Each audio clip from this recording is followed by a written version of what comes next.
start our today's lecture. In today's lecture, we will see some fundamentals of HTML and we will build a small project that will help you to boost your HTML skills. Afterwards, we will move towards CSS and how we can integrate CSS file with the HTML and different fundamentals and properties of CSS. We will see in the upcoming or maybe in this lecture. Okay. Hope so you have installed this software. And in the last lecture, let me revise the previous content. I teach you how you can install this software, how you can do some basic configurations like this live server, and how to create a index file with this program body. Hope so all of these things are clear to you.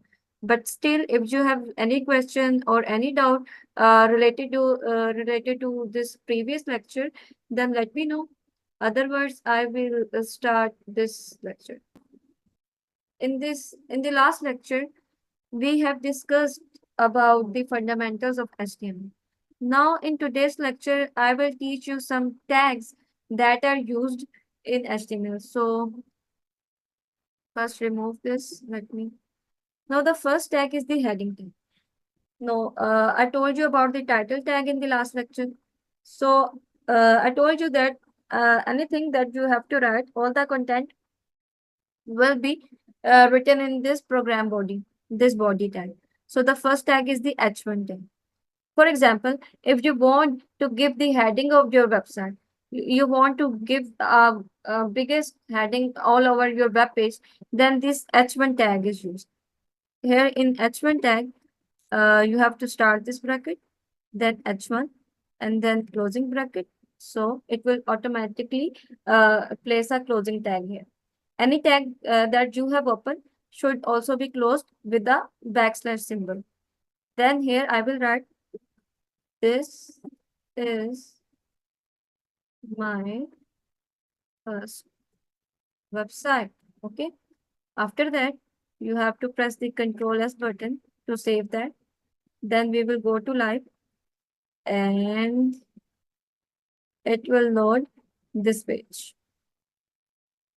So it might take some time. So I am guiding you and you just have to follow these steps. Okay, I am opening this screen. Hope so this is visible. So on Chrome, you have to write Visual Studio Code. Look this one.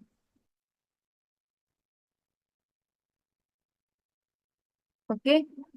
After that, it will take us to the main website here. I will go there. Look here. You have to download for Windows. Here you can select your installer according to your Windows. So you will click here. You will click here to download. So it will start downloading.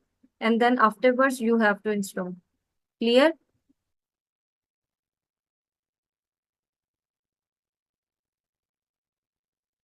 So after installing,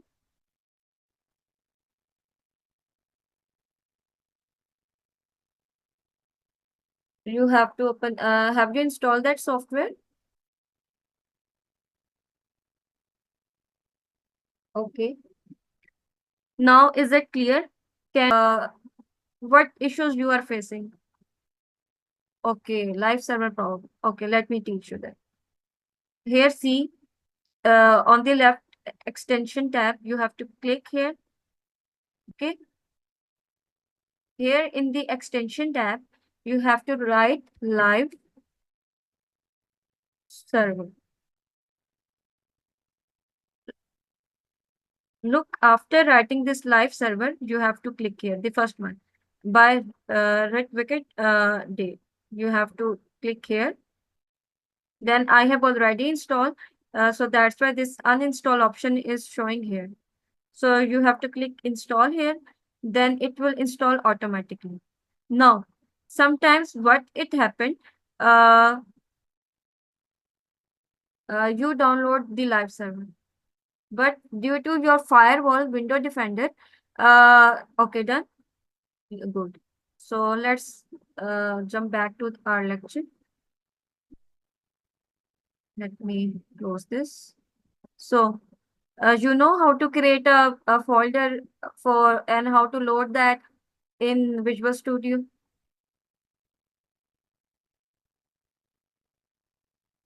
Have you created that folder? Just like me, I have created this HTML folder. Then I have created this index.html file. If you have, if you are facing a problem with that, then let me know. Okay, great.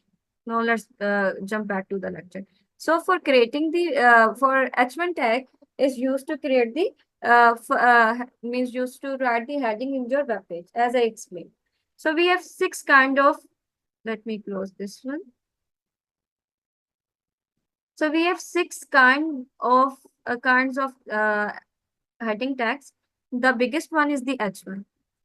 Then the second one is the H2. For example, you want the heading not much bigger, but a little bit smaller than the first one. Means, for example, you have to give a subheading. So you can write, this is my second head. Okay. Then we will use H2.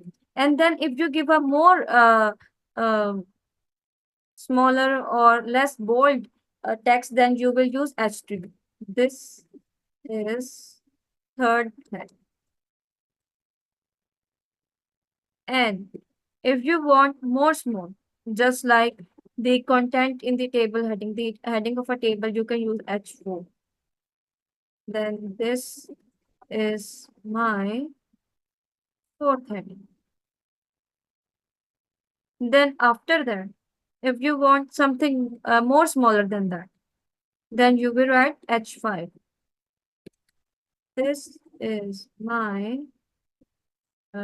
fifth heading. Now, and much smaller than that, you will use H6. This is my sixth heading, like this. Then we will press Control S. I told you that every time you have to press Control S. There is also an auto save option in this software. I will explain how you can auto save your code. So let's see the new change. Now you can see here, this is my first heading is much bolder than other. Then the second, the third, the fourth, and the sixth is very narrow than the previous five.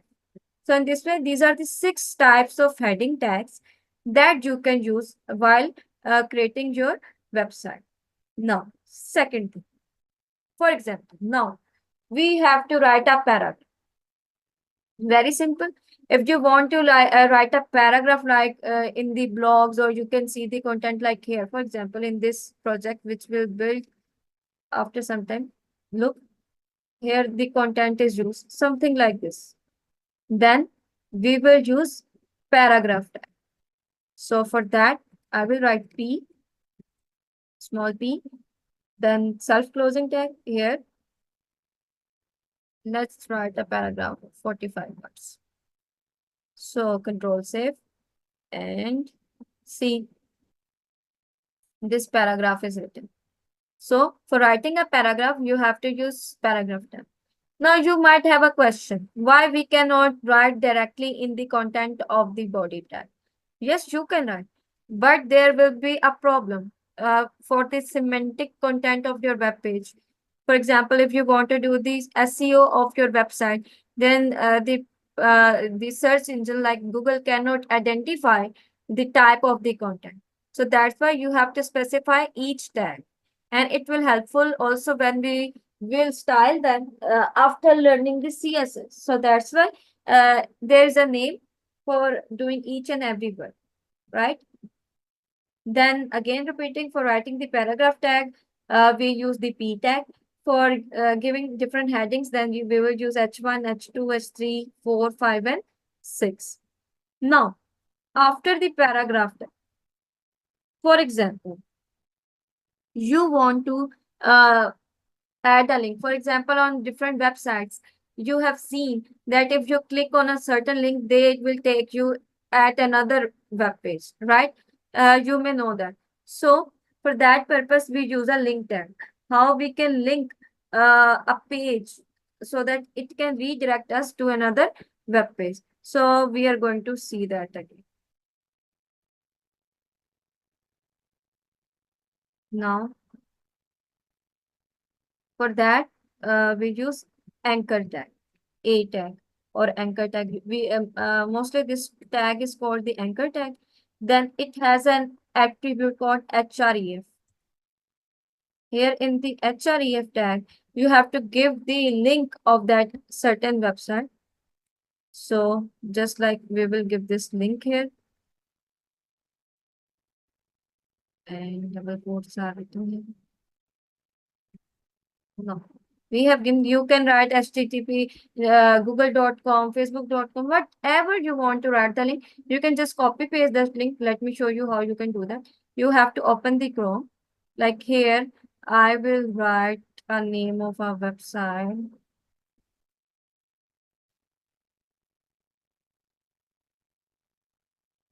Indian web. So let's take the first one. I don't know what is this website. I've just randomly opened this. So after opening this, we will have to copy this address like this. You have to press Ctrl C. Then we will come here. Then instead of this, you will paste like this. Okay. So I have told you the path how you can copy the link. And then here you will write whatever you want to write. Like I will write open this link. Okay. Now let's see what happens. So first close this one. So look, the open this link is appeared here, but the link is invisible. Why? Because it is embedded in that tab. And when I click here, it will take me to that website. So that is the beauty of using the anchor tab. Okay. This is how it will lead us to a new page. So now, for example, we want it to redirect to a new tab. We will write target blank. Then let's see what happened. Now, when I click here, so it will open into a new tab instead of going back here. So in this way, you can, this is how the anchor tag is used. So if you have any questions still now, let me know. All of these tags are clear. We have learned anchor tag, the paragraph tag, now the heading tag. Now, for example, you want to create a list. You have seen whenever you go on a website, there is also a list of icon. How that list is created. Now we have two types of list. First one is the unordered list and second one is the ordered list.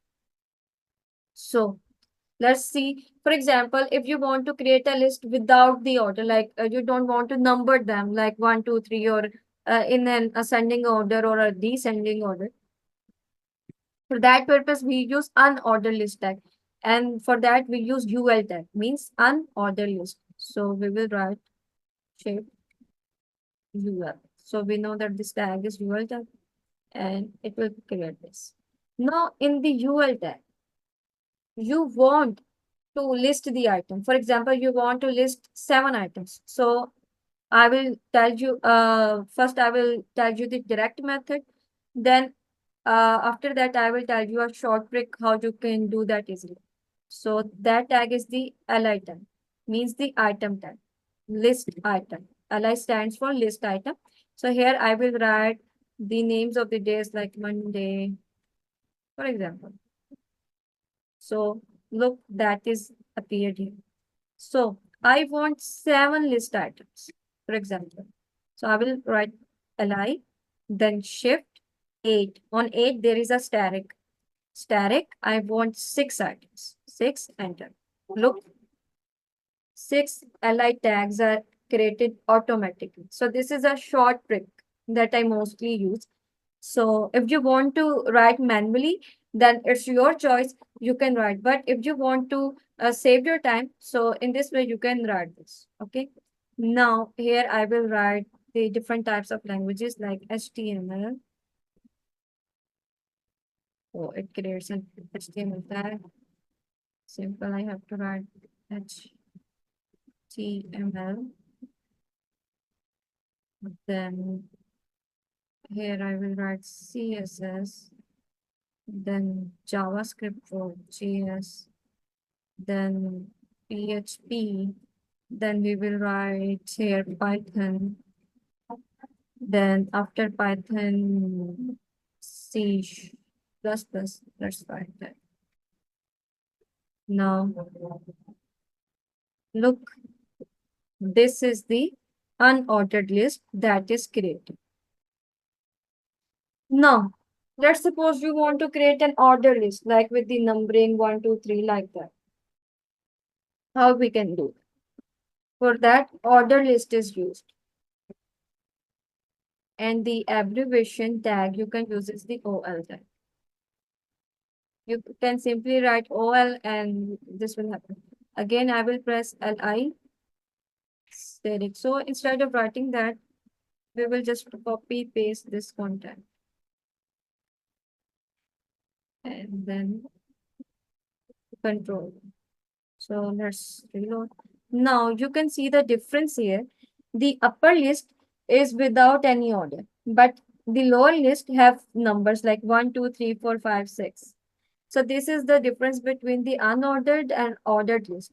It will create a list without any number, but it will create a list with number in a sequence or in an order. Okay. Now, we have learned how we can create the list.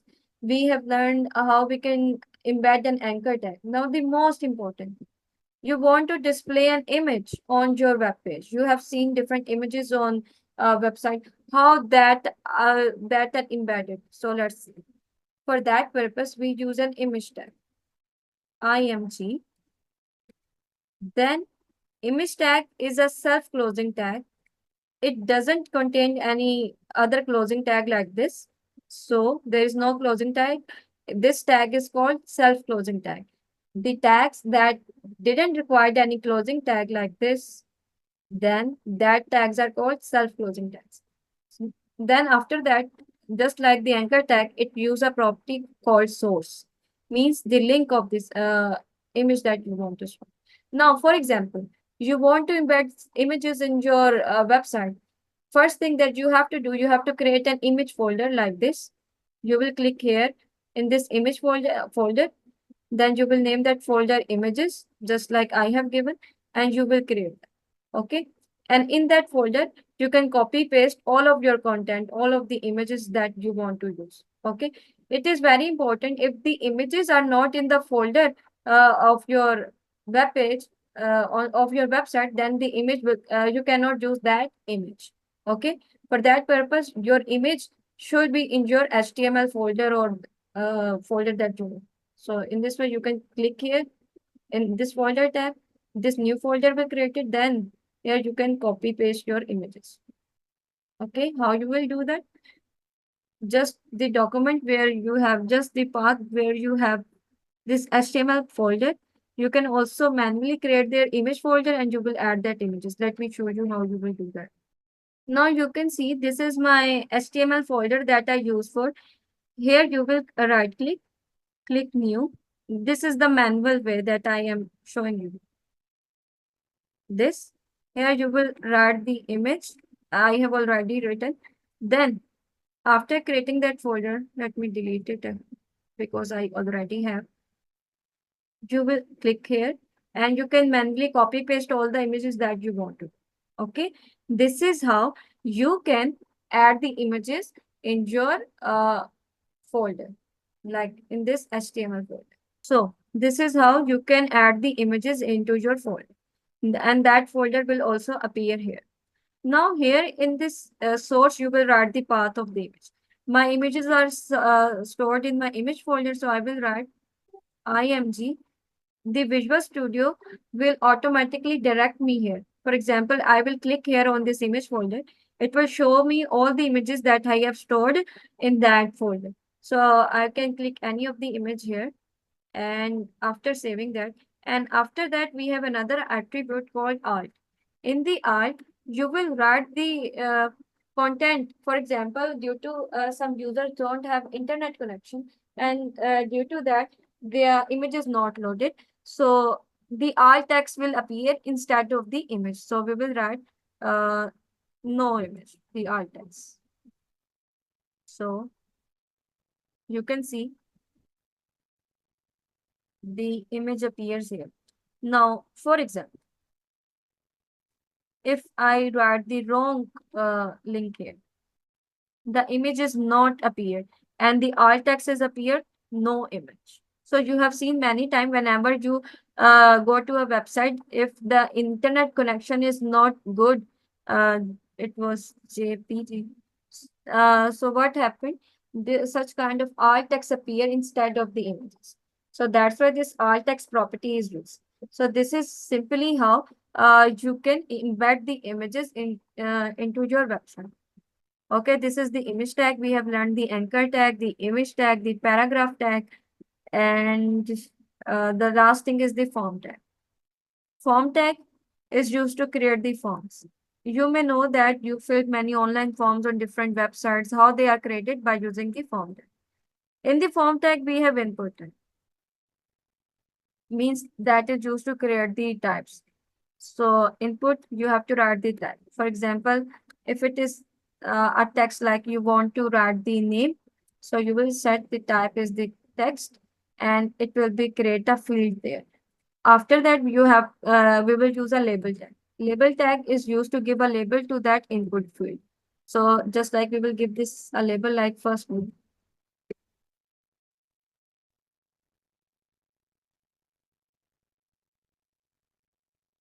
And then this, let's see what appears.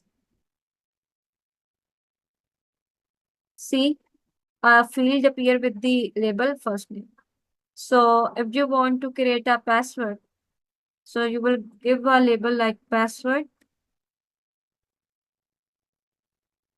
We will copy this instead of writing it again.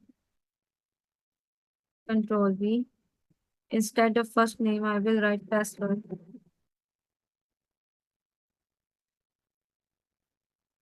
Okay. And here we will write another input field with the type. This time we will write password because the type we are using is the password. So we will write this. So let's see. See, a field like password is appearing. Now, after writing the password field, you see that the text is appeared in the form of dots. So that is a difference of using the types. You have to specify the type every time you create an input field. Now we have another field called email. You may know that. So now give an heading of email here.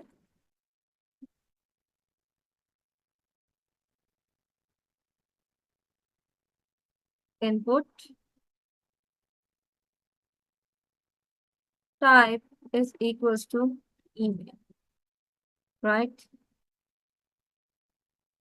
Now see, you can write the email here. Now another thing. For example, if user forget to write a field, for example, before submitting the form, it didn't write the name, forget to write the password or email. So you can write this required attribute. That means that the user must have to fill that field before submitting the form. Now we have another label called phone number. So now for example, for writing the comment or writing text, you see a comment box there. For that, we use text area. We have text area like this, and you can write anything here. So see, a text area is provided here. You can also specify the lines and the rows and the columns you can use. Here you will write the number of rows. Let's suppose I want 8 rows, and you can also specify the number of columns. You can use like 5 columns here. So 5 columns are too less. We want 60 columns. Now you can see this text area becomes wider. So in this way, you can write your create your form. It is a simple demo that I'm showing you. We will style this form later when we will learn the CSS. Now we have other types like date, and let's use that date tag.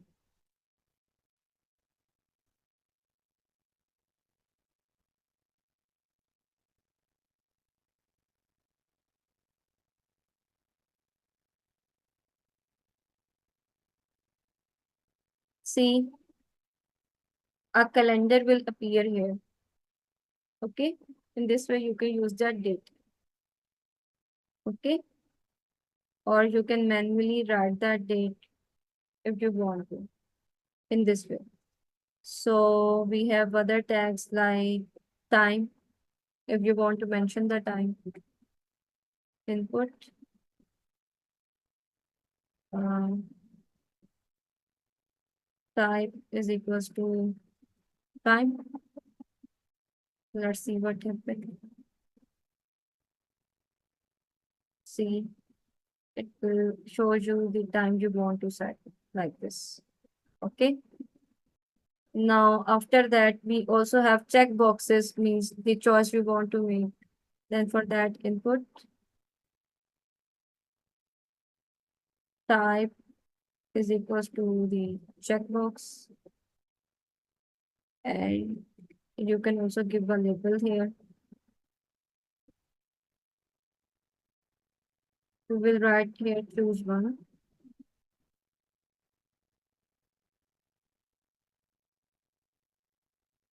Choose the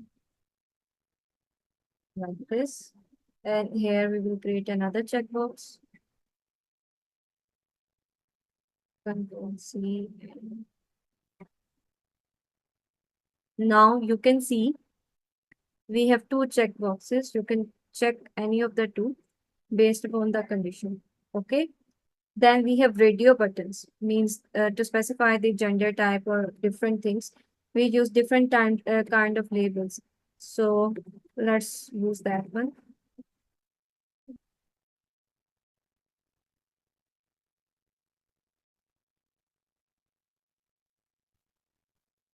We'll write gender. Then we have, instead of type, we will write radio. And we will specify the value is equals to female. And after that, you will write another radio.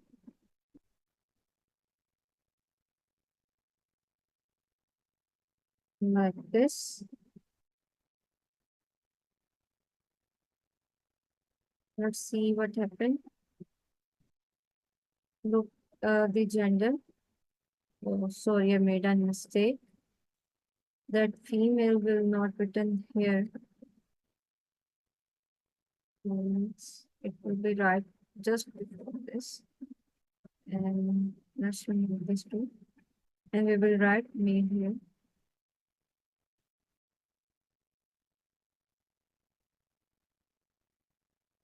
Now it is great, it's looking great. And let's remove this one here. Now it's looking good. For female, we have this. For male, we have this. Okay. So hope so. This is clear to you. You may not have any questions here. So everything is clear that we will not place this here and this here.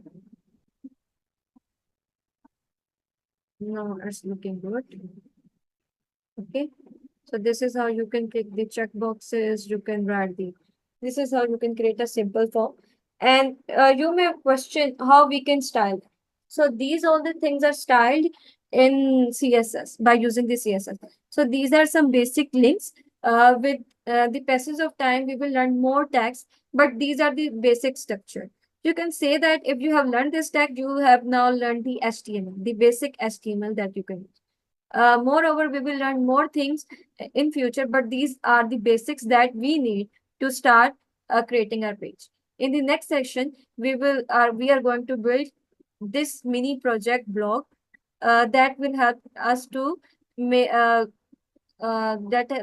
to gain a good understanding about HTML. So if you have any questions related to any tag, let me know. And after 2 to 3 minutes, you have to rejoin. Okay, everything is clear.